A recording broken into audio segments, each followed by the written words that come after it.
Chair recognizes Mr. Nadler. Thank you, Mr. Chairman. Mr. Chairman, Republicans love to claim that while they oppose illegal immigration, they are for legal immigration. Yet the Trump administration is doing everything it can to slow down or entirely stop legal immigration to the United States. Would you agree with that, Mr. Naresta? Yeah. Yes. Under this administration, we've seen attacks on green card holders for exercising their free speech rights. We've seen a complete shutdown of the refugee program and a relentless assault on student visas. Would you agree with that? Absolutely, sir. Thank you. The Department of State is revoking the visas of students in the United States without any transparency, while ICE is terminating the legal status of students and in some cases not even informing them of their respective institutions. Would you agree with that? That's absolutely true, and it's a total travesty. It is a poor way to run an immigration system, and it's bad for the United States that this is happening like that. According to recent reports, more than 1,800 students and recent graduates across 280 colleges and universities have had their visas revoked. Is that true?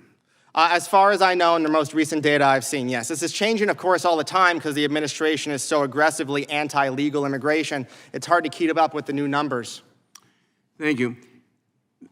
Mr. Naresta, isn't it true that ever since World War II, the United States has followed a policy of attracting people from other countries to come and study in the United States, and that policy has led to tremendous scientific, military, and computer advancements that have helped make America the strongest, most technologically developed country in the world? That's absolutely true. In fact, economist Charles Jones, who is one of the preeminent experts in economic growth, has found the increase in technicians and scientists and engineers, largely a lot of it fueled by immigration in the post-World War II period, can explain about half of productivity growth up through the 1990s. A tremendous increase which results in a tremendous increase in wages, in new inventions, and economic growth that has made all of our lives better. And you would agree, I assume, that we risk turning the greatest minds in the world away from the United States if we treat international students as like criminals? That's absolutely one of the biggest risks, and the things that worry me the most is what genius entrepreneurs like Elon Musk, or what great scientists like the woman whose name escapes me right now, but who helped discover the mRNA vaccine, are we turning away? What is the loss? Doudna. I'm sorry? Jennifer Doudna. She is an incredible, brilliant genius whose work has helped save millions and millions of lives around the world. And if she weren't allowed in here, I just doubt that she would have been able to make those discoveries and contributions in a country like Hungary. Thank you. Now, Mr. Naresta, the replacement rate to keep a population steady is 2.1 births per woman. The rate in the United States is 1.6 per woman. Now, obviously, this will result eventually in fewer Americans. I think you mentioned that. Yes. What is the effect of having fewer and fewer Americans, more and more people of advancing age to be supported by fewer people in prime earning years? The economic effects are devastating. They are much slower economic growth, slower wage growth. We can see an advanced example of this in East Asia, especially in the country of Japan, which has had lower fertility, below replacement for decades now.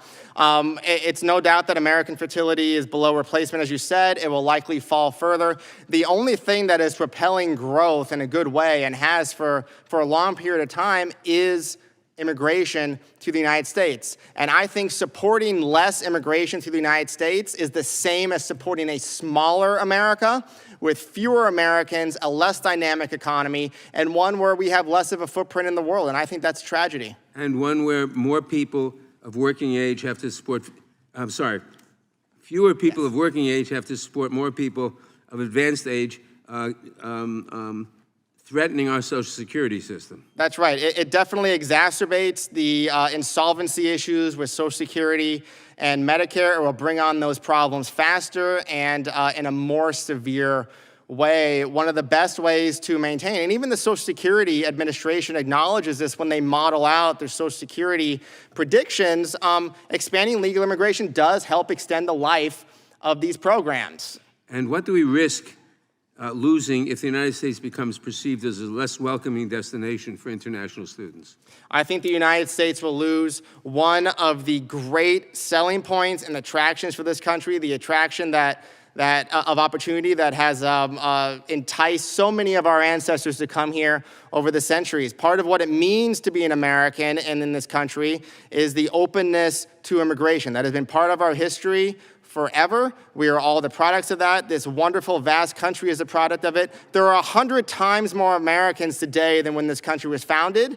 We are better off because of it, and I want to see a future with more Americans. Thank you. My time has expired. I yield back. Thank you, sir. The chair recognizes Mr. Roy. Thank the chairman. I thank the chair for calling this hearing.